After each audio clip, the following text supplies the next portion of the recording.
ഹരിയാനയിൽ BJP തോറ്റു എന്ന് പറഞ്ഞ് ഞാനൊരു വീഡിയോ എടുത്തു വെച്ചിട്ടുണ്ടായിരുന്നു. ഇത് പോസ്റ്റ് ചെയ്യണോ വേണ്ടോ എന്ന് ഞാൻ ആലോചിച്ചുകൊണ്ടിരിക്കുമ്പോഴാണ് മനോരമയ്ക്കകത്ത് രാഹുൽ മാങ്കോട്ടത്തിൻ്റെ ഒരു ട്രോള് കണ്ടത്. അപ്പം ഞാൻ വിചാരിച്ചു സത്യസന്ധമായിട്ട് നമ്മൾ എടുത്തു വെച്ച കാര്യം ഞാനങ്ങ് ആഡ് ചെയ്തേക്കാം. BJP തോറ്റു എന്നുള്ള രീതിയിൽ ഞാൻ എടുത്ത വീഡിയോ ആണ്.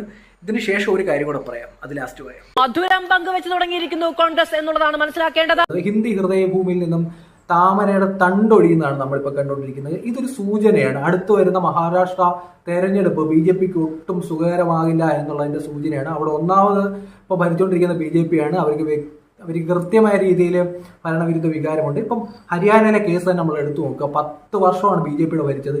നാണം കെട്ട രീതിയിലാണ് ഇപ്പോൾ അവിടെ BJPയുടെ പ്രകടനം എന്ന് പറയുന്നത്. കോൺഗ്രസ് എന്തെല്ലാം പറഞ്ഞാലും കോൺഗ്രസിനുള്ളിൽ വലിയ പ്രശ്നങ്ങളുണ്ടായിരുന്നു, സംഘടനാ സംവിധാനങ്ങളുണ്ടായിരുന്നു, തകർന്നടിഞ്ഞ് നിൽക്കുമായിരുന്നു. കോൺഗ്രസ് ഒന്നുമല്ല നിൽക്കുമായിരുന്നു കോൺഗ്രസ്. എന്നിട്ടും അവർ തിരിച്ചു വരുന്നത് എന്ന് പറയുന്നത് ജനങ്ങൾ അവരിൽ പ്രതീക്ഷ അർപ്പിച്ച് വോട്ട് ചെയ്യുന്നു എന്നുള്ളതാണ്. ഇതിൻ്റെ ഒരു കാരണം എന്താണെന്ന് വെച്ചാൽ BJP പോലുള്ള പാർട്ടികൾ കൊണ്ടുവന്ന ചില നയങ്ങളുണ്ട്. ഈ നയങ്ങൾ എന്ന് പറയുമ്പോൾ അഗ്നിപഥ് എന്ന് പറയുന്ന പദ്ധതി, ഇത് പലരും പറയുന്നത് ഞാൻ കാണുന്നില്ല, നമ്മുടെ മീഡിയയിലുള്ള ആൾക്കാരും പറയുന്നത് അഗ്നിപഥ് എന്ന പദ്ധതി ഹിന്ദി ഹൃദയഭൂമിയിലെ ചെറുപ്പക്കാരെ ചൂടിപ്പിച്ചിട്ടുണ്ടെന്നുള്ള സത്യമാണ്. നമ്മൾ മനസ്സിലാക്കേണ്ട ഒരു കാര്യമുണ്ട്. ഇന്ത്യൻ ആർമിയിൽ ചേരാൻ ആഗ്രഹിക്കുന്നവർ, ദാരിദ്ര്യം കൊണ്ട് ചേരാൻ ആഗ്രഹിക്കുന്നവരുണ്ട്. 17 വയസ്സിൽ ഒരു 10-15 വർഷത്തെ സർവീസും ഗവൺമെന്റ് സാലറിയും സെറ്റിലാകാം എന്ന ആഗ്രഹത്തോടെ ആർമിയിലേക്ക് വരുന്ന ചെറുപ്പക്കാരുണ്ട്. രാജ്യസേവനത്തിന്റെ പേരിൽ വരുന്ന ആൾക്കാരുണ്ട്. ഇവരൊക്കെ കുറച്ച് ഫാമിലി കൂടി സെറ്റാകും എന്നുള്ള പ്രതീക്ഷയിലാണ് ആർമിയിലേക്ക് വരുന്നത്. കൂടുതലും ചെറുപ്പക്കാർ പഞ്ചാബ്, ഹരിയാന, ഇതുപോലെ മധ്യപ്രദേശ്, മഹാരാഷ്ട്ര പോലുള്ള ഹിന്ദി ഹൃദയഭൂമികളിൽ നിന്നൊക്കെയാണ് കൂടുതലും ചെറുപ്പക്കാർ ഇന്ത്യൻ ആർമിയിലേക്ക് വരുന്നത്. ഞാനും ആർമിയുടെ റിക്രൂട്ട്മെന്റ് റാലിക്കൊക്കെ പോയിട്ടുള്ള ആളാണ്. അപ്പം നമുക്ക് മനസ്സിലാവും ഇത് എന്താണ്. വിചാരിക്കുന്ന പോലെ അത്ര എളുപ്പമൊന്നുമല്ല ഇന്ത്യൻ ആർമിയിൽ ജോലിക്ക് കയറുന്നത്. 1.5 കിലോമീറ്റർ 5 മിനിറ്റ് കൊണ്ട് ഓടിക്കയറണം. പിന്നെ അതിൻ്റെ മെഡിക്കല്, ഫിസിക്കല്, റിട്ടൺ, അതുപോലുള്ള കലാപരിപാടിയൊക്കെ കഴിഞ്ഞ് ആർമി കയറുമ്പോൾ 3-4 വർഷം ജോലി ചെയ്തിട്ട് തിരിച്ചു പോകും എന്നൊക്കെ പറഞ്ഞു കഴിഞ്ഞാൽ ചെറുപ്പക്കാർ മാറി ഇന്ന് വോട്ട് ചെയ്യും. ഇത് തന്നെയാണ് ഇപ്പോൾ സംഭവിച്ചുകൊണ്ടിരിക്കുന്നത്. ചെറുപ്പക്കാരുടെ പ്രതിഷേധമാണ്. അത് കഴിഞ്ഞ വർഷത്തെ 10 വർഷം BJP ഭരിച്ച ഭരണത്തിനോടുള്ള പ്രതിഷേധമാണ് കോൺഗ്രസ് ചിഹ്നത്തിൽ ഇപ്പോൾ വോട്ട് കുത്തിയിരിക്കുന്നത്.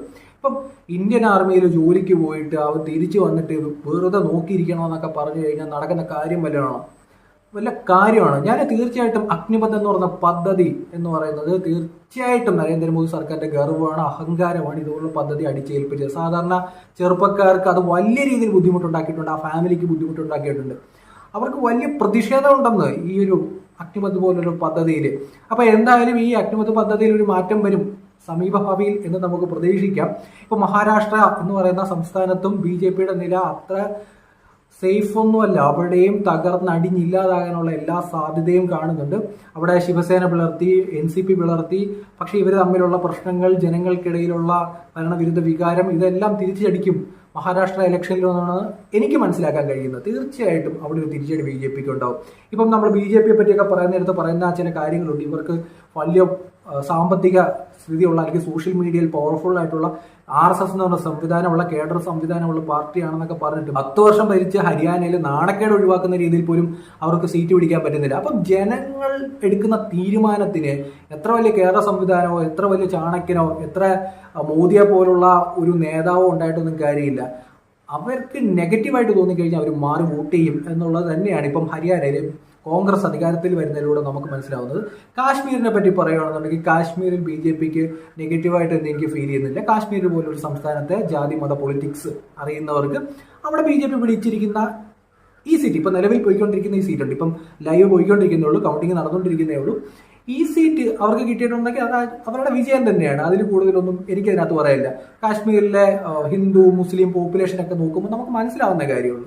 അപ്പോൾ അവിടെ കൃത്യമായ രീതിയിൽ അവർ അച്ചീവ്മെന്റിൽ തന്നെയാണ് നിൽക്കുന്നത്. ഒരു പിടി മുന്നോട്ടൊന്നും പോയിട്ടൊന്നുമില്ല. അവർ നിൽക്കുന്ന മേഖല സേഫ് തന്നെയാണെന്നാണ് എൻ്റെ അഭിപ്രായം.